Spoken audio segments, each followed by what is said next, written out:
मुबारक की बात है कि कल जम्मू कश्मीर असेंबली चुनावों के नतीजों का ऐलान होने वाला है। और सबसे बड़ी मुबारक की बात तो ये है कि जो मिशन स्टेटहुड ने जो आंकड़े जो नंबर बताया था कि जम्मू कश्मीर में नेशनल कॉन्फ्रेंस, कांग्रेस और इसकी लाइक माइंडेड पार्टीज 62 से 65 के बीच में एमएलए होंगे और वो सरकार बनाएंगे, और जो पार्टी की सबसे ज्यादा सीट्स होंगी उसका मुख्यमंत्री बनेगा, चीफ मिनिस्टर बनेगा। तो अब कोई दो राय नहीं है कि नेशनल कॉन्फ्रेंस सबसे बड़ी उभर करके पार्टी नजर आ रही है, और नए मुख्यमंत्री जम्मू कश्मीर के नॉन बीजेपी जो सरकार और जो नॉन बीजेपी मुख्यमंत्री बनेगा वो उमर अब्दुल्ला साहब जम्मू कश्मीर के नए मुख्यमंत्री बनने जा रहे हैं। क्योंकि डॉक्टर फारूक अब्दुल्ला साहब से हमारी मुलाकात हुई मिशन स्टेटहुड इंडिया ब्लॉक का हिस्सा होने के नाते, क्योंकि 5 अगस्त 2019 के बाद मैंने तमाम जमातों को, Congress, national conference, PDP, Kashmir की पार्टियां, जम्मू की पार्टियों को एक प्लेटफॉर्म के ऊपर बिठाया था।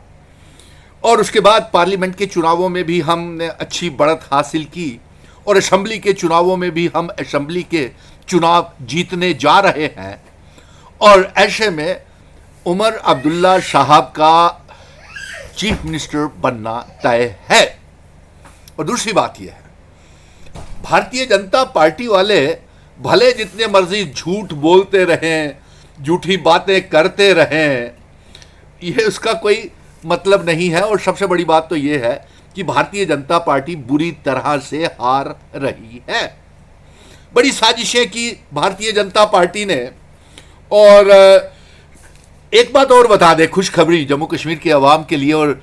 नवाम के नौजवानों के लिए, और खासतौर पे व्यापारी, ट्रांसपोर्टर्स, होटलियर्स, इंडस्ट्रियल्स के लिए, कि सरकार बनते ही इसी साल दरबार मूव भी शुरू कर दिया जाएगा। और साथ में सबसे बड़ी बात यह कि ये जो अहद, जो जंग का ऐलान मैंने 5 अगस्त 2019 के बाद किया था कि मैं अपने बुजुर्गों की पगड़ी मान सम्मान के साथ,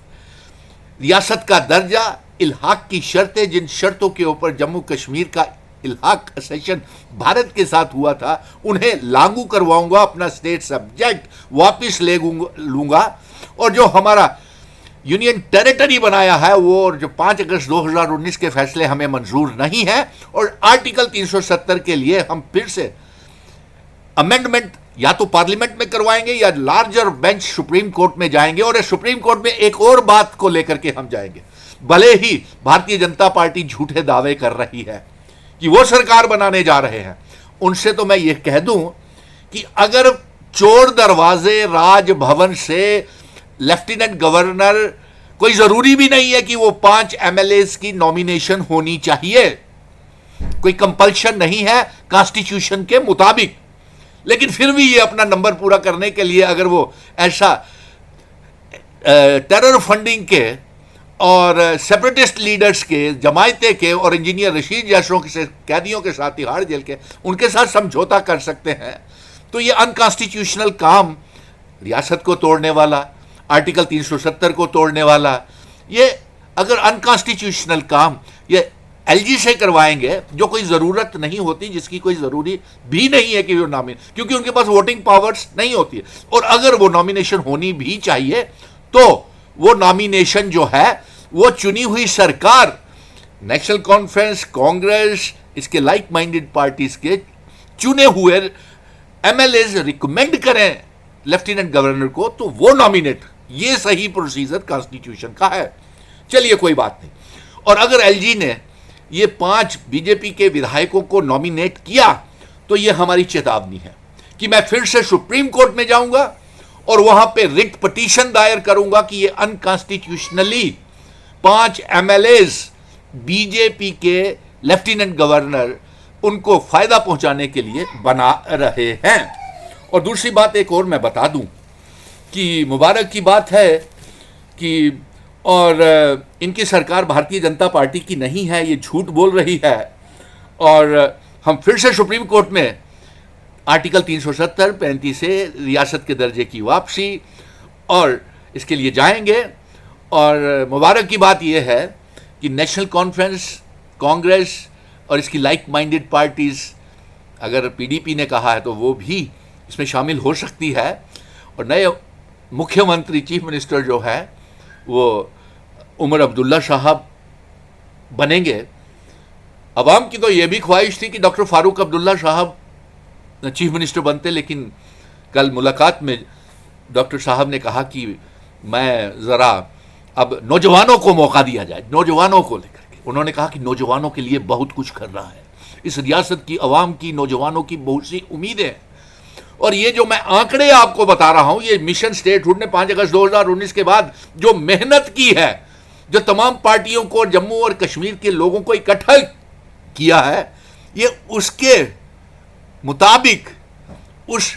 जो हमने काम किया है उसके मुताबिक ये नितायज निकल के आ रहे हैं। और ये सरकार मुखालफत बीजेपी की, क्योंकि इसने बर्बाद किया था हमारी रियासत को, विचारधारा की मुखालफत थी, इसलिए हमें इनके ऊपर भरोसा नहीं। और ये सीधी की सीधी फाइट जो थी, ये आर्टिकल 370, रियासत का दर्जा, हमारी इज्जत, वकार, पहचान को लेकर के जो इन्होंने बर्बादी की भारतीय जनता पार्टी की, और ये सीधी टक्कर जो फाइट थी,